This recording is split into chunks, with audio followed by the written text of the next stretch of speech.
Jennifer was always overprotective of her daughter Eve. After she sees some insulting messages sent to her daughter by one of her classmates, her investigation into the matter reveals that Eve may be stronger than she thought. Jennifer and Bob were a middle-aged married couple with one child, their 12-year-old daughter, Eve. Jennifer was a housewife, and Bob was the breadwinner of their household. Eve grew up sickly because of birth complications due to her mother having her at age 45. She was born with a fractured clavicle, so her mother was overprotective of her. The family had just moved into a new house, and Eve was upset because she had to leave all her friends and the only life she'd known. This is not fair. I have to start my whole life again because you two decided to move. Don't I have a say in my own life? Eve yelled as her parents unpacked the moving boxes in the house. Eve, I know this is a big change for you. It's a big change for us all, but you'll adjust. Plus, I think you'll have a great time at your new school and make plenty of new friends. They have many great activities you could try. More than your old school, Jennifer said. Whatever, Eve said, rolling her eyes and storming off. After about a month into her new school, Jennifer noticed something about Eve that unsettled her greatly. Eve would sometimes help her mother prepare supper after school. As Eve and Jennifer were chopping up vegetables, Jennifer noticed bruises on her daughter's arms. Eve, what happened to your arms? A concerned Jennifer said in awe. Oh, it's nothing. Just some bruises from today's judo session. It was a long day. Eve said with a sigh. Judo? I didn't know you did judo, Jennifer said, failing to hide her disapproval and concern. Yeah, I took it up recently. I followed your advice and signed up for an activity, Eve said. When I said that, I was thinking more along the lines of debating or painting. Not judo. Someone with your condition shouldn't be doing judo, Jennifer insisted. My condition hasn't been a problem, Mom. In fact, I think I may be really good at it, Eve said with a hopeful smile. Yeah, well, I'm sorry, but I can't let you continue, Jennifer said, beginning to chop the vegetables with increased intensity. What do you mean you can't let me continue?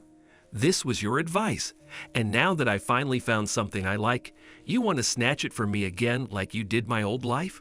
No, I won't allow that, an irked Eve said, storming off. Eve, Jennifer called after her, but she was only met with the loud bang of Eve's bedroom door shutting behind her. Jennifer let out a deep, exhausted sigh. The next day, a vexed Eve stormed into the house after school and approached her mom, who was watching TV on the couch. How could you, Mom? Eve cried, almost in tears. What are you talking about, sweetie? Jennifer asked, acting confused. Don't act like you don't know. My judo teacher told me you called and asked that I be excluded from judo lessons for health reasons, said Eve. I'm sorry, sweetheart, but it was for your own good. I was just trying to protect you as a mother should. I won't apologize for that, Jennifer said sternly. Well, thank you, Mom, Eve said sarcastically, dramatically clapping her hands. You've perfectly ruined everything once again, Eve said before heading to her bedroom, leaving her downcast mother to hold her head regretfully. From that day, the tension between Jennifer and her daughter significantly worsened. Eve became moodier and would only talk to her mother if necessary. She would wear her earphones around the house to avoid her mother, which drove Jennifer up the wall. Otherwise, Eve would primarily address her father. This made things particularly difficult, considering Bob was barely home and Jennifer and Eve were alone in the house most of the time. On one occasion, Jennifer tried to make amends and decrease the tension by surprising her with her favorite fast food. However, Jennifer was utterly dismayed when Eve didn't even touch the food. A few days later, Eve told her mother she had the flu and couldn't attend school. Your temperature doesn't seem bad, Jennifer said, checking her daughter's temperature in bed. That doesn't change how I feel. I'm fatigued. I can barely get out of bed, Eve said with a whimper. All right, you don't have to go to school for the rest of the week. I'll go to the pharmacy and get you some meds, Jennifer concluded. Jennifer immediately left for the pharmacy. While driving to the store, she realized she had left her purse at home. She made a U-turn and returned home. When she got to the house, she heard some singing from Eve's room. when she went to the room and followed the singing to Eve's bathroom. She was shocked to see Eve singing and dancing in front of the mirror. So much for I can barely get out of bed, Jennifer thought. Jennifer decided to not say anything to her daughter. She figured she'd give her the day off, but she would have to return to school the next day. The next day, Jennifer insisted her daughter go to school, no longer entertaining her lies. After a little resistance, Eve finally agreed to go to school. As much as she tried, Jennifer couldn't subdue her curiosity. Why would Eve lie about being sick? Was this still about the judo lessons, or was something else at play? Jennifer needed answers, and she needed them fast. Later that evening, while Eve was showering, Jennifer snuck into her room to look for clues. As she opened her daughter's dresser to search for clues, she suddenly felt a surge of guilt for invading Eve's privacy. "Timon, Jennifer, things are already bad between you two. This will only make things worse," Jennifer muttered to herself, closing the drawer. As she was about to leave the room, a notification suddenly popped up on Eve's computer. A message appeared on the screen which read, "You better start minding your own business, you bet." Jennifer did her best to not let her curiosity get the better of her. However, as she was about to leave, another notification came in. The message read, "If you don't, I'll destroy you." That was the last straw for Jennifer. She began to investigate, looking through her daughter's internet browser history. What she came across sunk her heart to her stomach and filled Jennifer with both horror and grave concern. In Eve's browser history were more messages from what appeared to be a young boy. He was spewing insults, threats, and horrific pictures of dead animals. The shower suddenly turned off in the bathroom. Eve was done. Jennifer quickly closed the history tabs on the browser in a panic. She rushed towards the door. "Mom," a confused Eve said, standing outside at the bathroom door in a towel. "What are you doing?" she asked. "Oh, nothing, my dear." Jennifer stammered as she looked around the room, finally spotting some dirty clothes in Eve's laundry basket. "I was just about to do laundry and wanted to see if you had anything to add to the batch." "Obviously you do," Jennifer said, grabbing the laundry basket and exiting. "Weird," Eve said before shrugging it off and preparing for the day. Jennifer said nothing to Eve about what she had seen, but she was determined to get to the bottom of it. The next day, she rushed to the school principal's office for answers. "His name is Rick. You have to deal with him immediately," Jennifer yelled furiously. The principal looked concerned as he held his hands together in deep contemplation. After a moment, he finally spoke. "I hear your concerns, ma'am, but this is the son of Mrs. Stevens, one of the very generous patrons of our school. My hands are tied." "What do you mean your hands are tied? So having money allows one to get away with making other people's lives miserable now?" Jennifer barked furiously. "I'm sorry, ma'am. I can't help you. Now, if that is all, I have a lot of work to get to." "Please," the principal said, gesturing towards the door. Jennifer stormed out in a huff and immediately went to Eve's teacher's class. Her teacher, Miss Daniels, was in the class alone, marking papers. Jennifer voiced her concerns. "I'm sorry, but if you've already spoken with the principal and he said he can't help, I'm afraid there's nothing I can do either," Miss Daniels said. "You people have some nerve." Jennifer snapped furiously. "This is bullying and..." Before Jennifer could finish her sentence, she suddenly grabbed her head, grimacing in pain. "Mom, are you okay?" Miss Daniel asked, standing up. "Yeah, I just feel a little dizzy," Jennifer said, standing up and leaning against the wall as if she wanted to walk out. "I think..." Jennifer started before suddenly falling to the ground unconscious. Jennifer woke up hours later in the hospital with Bob and Eve at her bedside with flowers. The doctor came in and explained that she appeared to have a cancerous tumor. Jennifer was utterly shattered. This was the last thing she was expecting. "I'm so sorry, Mom." "Don't worry.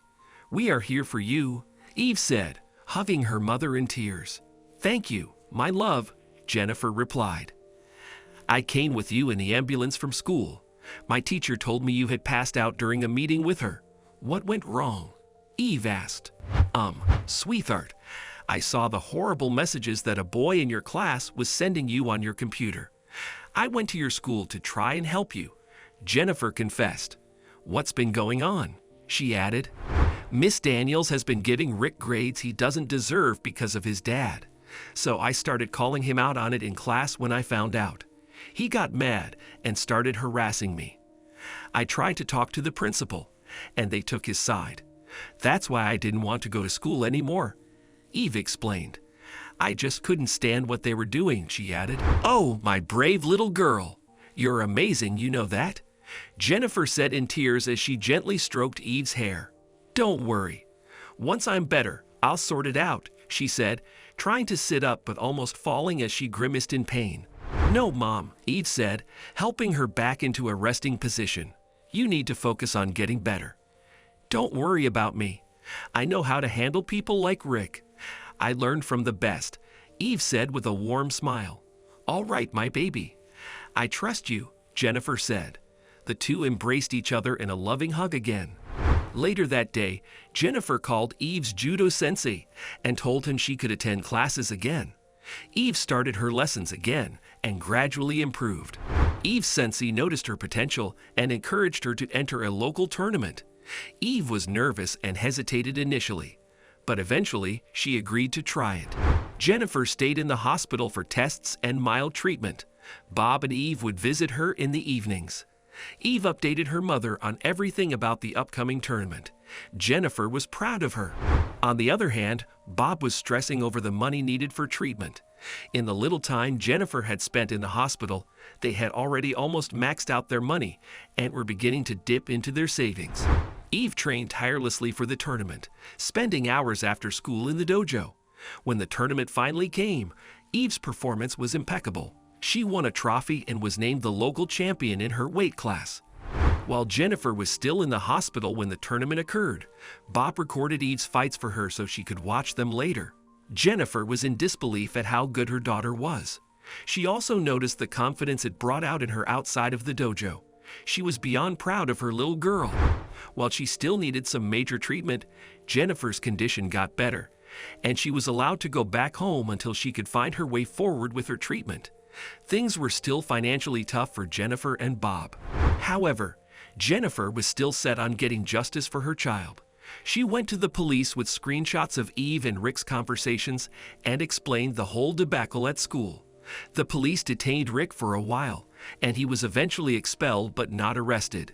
The principal and Miss Daniels were also fired after the school investigated their negligence independently. As Jennifer and her family were having lunch at home one day, an unexpected visitor knocked at the door. Eve opened the door to find a middle-aged man in a fancy suit standing at the threshold. Hi, dear. You must be Eve. Could I please speak to your parents? The man said. Eve let him in, and he approached Jennifer and Bob at the dinner table. Please forgive my intrusion. I'm Mr. Stevens, Rick's father. I'm here to make amends for my son's horrible behavior and ill treatment of your daughter, Mr. Stevens said. Make amends? How? Jennifer asked, still suspicious of the stranger. I heard you were diagnosed with cancer. I would like to pay for your treatment, Mr. Stevens said. Jennifer covered her mouth in utter shock as both Jennifer and her husband began to well up. Are you serious? She asked in disbelief. Yes, ma'am. I'll pay for everything. It's the least I can do after what you've had to go through because of my kid. You just focus on getting better, Mr. Stevens concluded. Thank you so much, Mr. Stevens, Bob said, getting up to shake his hand. The family invited Mr. Stevens to join them for dinner, and they all ate together cheerfully and toasted to Jennifer's recovery. Jennifer began her treatment and had a speedy recovery. She learned not to be so overprotective of her daughter and started trusting Eve to make her own decisions. This helped her recover as Bob and Eve looked after her. She also learned how to delegate her responsibilities to her daughter and husband. She gave them more freedom and soon realized that it, in turn, gave her more freedom. What can we learn from this story? Sometimes overprotection makes your children weaker. Remember, you'll never always be by their side. Jennifer had to realize that her overprotectiveness only limited her daughter. Uphold justice. Jennifer's determination to get justice for her daughter paid off in the end, as she was helped with her treatment in the end.